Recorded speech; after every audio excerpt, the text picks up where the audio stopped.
Dear ladies and gentlemen, welcome back to the analysis of YOLENO TV. I hope you're well from wherever you're watching this channel. I would like to start this session by appreciating you so much for making this channel grow.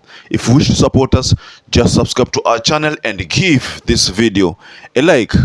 The responses that are coming from Kenya Kwanza government soon after the courts handed William Ruto a major blow have left so many people wondering whether these people really respect the judiciary.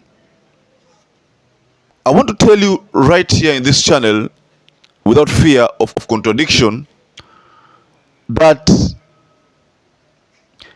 the same people last year told Raila Amolo Odinga that he should respect the courts and should follow what the court has said. I remember someone like Ahmed Nasir telling Raila Amolo Odinga that the judiciary should be given utmost respect and that the verdict that came from the court are supposed to be adhered to. Back then, Raila Amolo Odinga and Uhuru Muigai Kenyatta said that they don't agree with the decision of the court, but however, they respect the rule of the law.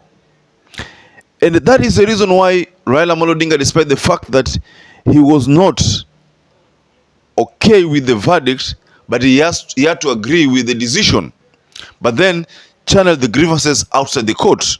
We're not seeing the same with this regime because none of them seems to be agreeing with what the court have done. And what the court have done is in line with the public feedback. I saw Mudavadi say that the court needs to respect the will of the people. And then I have a question for Musala Mudavadi.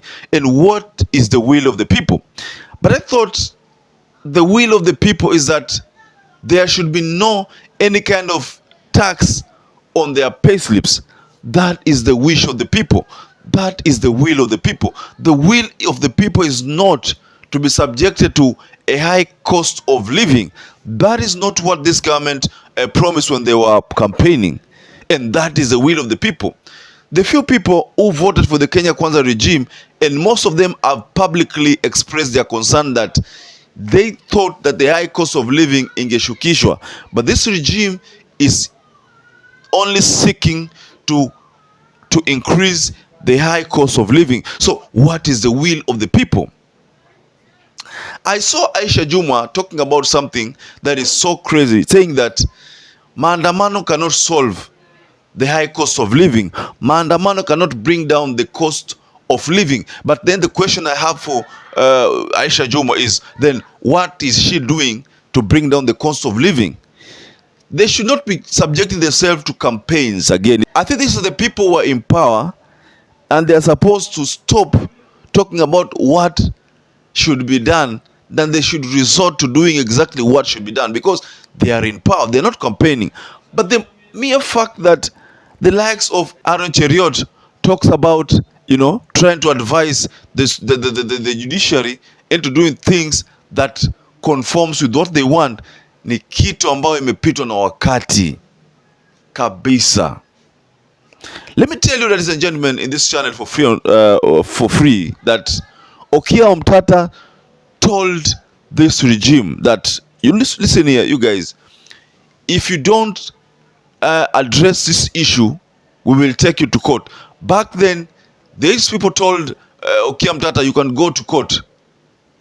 Earlier this week, I think, when William Ruto was meeting the healthcare sector members, he said that nikitaka kitu ipite, lazima ipite. That did not sit down well with the majority of Kenyans. And the courts had to send a message to him that it is not that way. That is not the way that things are done. Let me take you back to the BBI debate. Uhuru would have made similar utterances about the verdict of the BBI on the ground, because the BBI publicly was going to pass. Let me be honest with you. But the courts decided to hand it a major blow. So what the court did was to simply stop this BBI. And it started from the High Court, I think, went all the way to the Supreme Court. Well, Uhuru Muigai Kenyatta knew that that was going to pass. The Supreme Court handed Uhuru Muigai Kenyatta a major blow, and BBI had to be shut down. So it was so crazy when we heard that Ruto saying that when I want something to be done, it must be done. That was merely trying to tell these people that the Finance Act ni kitu ambayo lazima ifanyike, whether you like it or not. But then what has the court done? The courts have handed temporary breaks on this finance bill, and that is the reason why you find that now the people like Kimani Kuria, who said sometimes back then, and I did an analysis on it, that the person who would have fought for this BBI angekuwa Raila Amolo Odinga, lakini aliachana nayo ikapita. He was not interested in stopping it. So the courts have temporarily stopped it. But why is Kimani Kuria now crying foul? If he meant that the people could have stopped it if they didn't want it. So, but why is he now campaigning for it that rigorously? I said this in my other analysis, that Kimani Kuria did not mean well for this country. He didn't mean well. When he said that Azimio people would have shut down, he meant the opposite.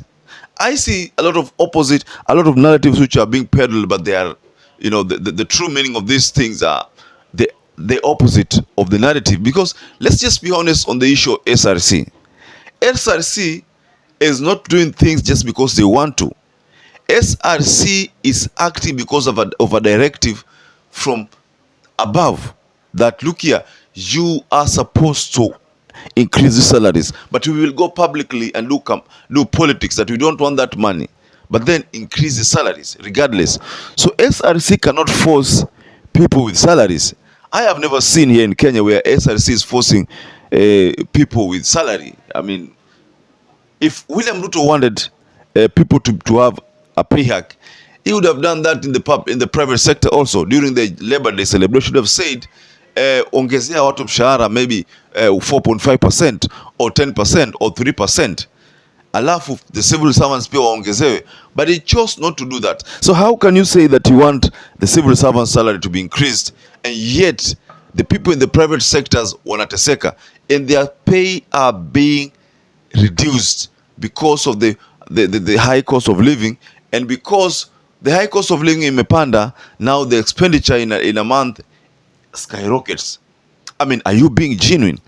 That is why we are saying in this channel that this government is not being realistic and it's not being genuine in what it wants.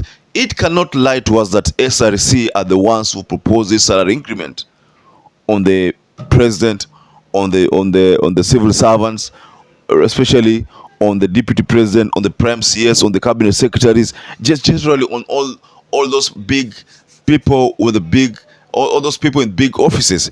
It is not SRC's request, but it is the government who are forcing SRC to do something the way they want it.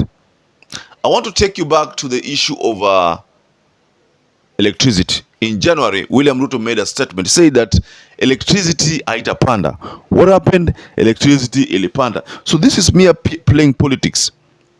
He talked about housing fund tax when he was asked by the joint media team during that interview that is it a tax or is just a saving scheme. He said it is not a tax, but what are we experiencing?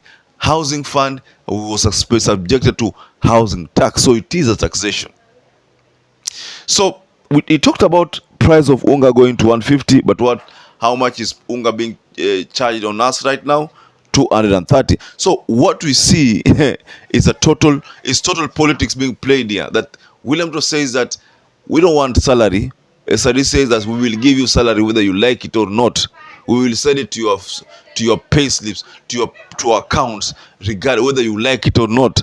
That is a bit laughable, ladies and gentlemen. But I would like to rest my case there, and also I'd like to urge you to just share your comments below the comment section whether you think this government is trying to be genuine in its remarks Tell us below in the comment section. Once again, I'd like to urge you to stay safe and stay blessed until we catch up again in our next analysis.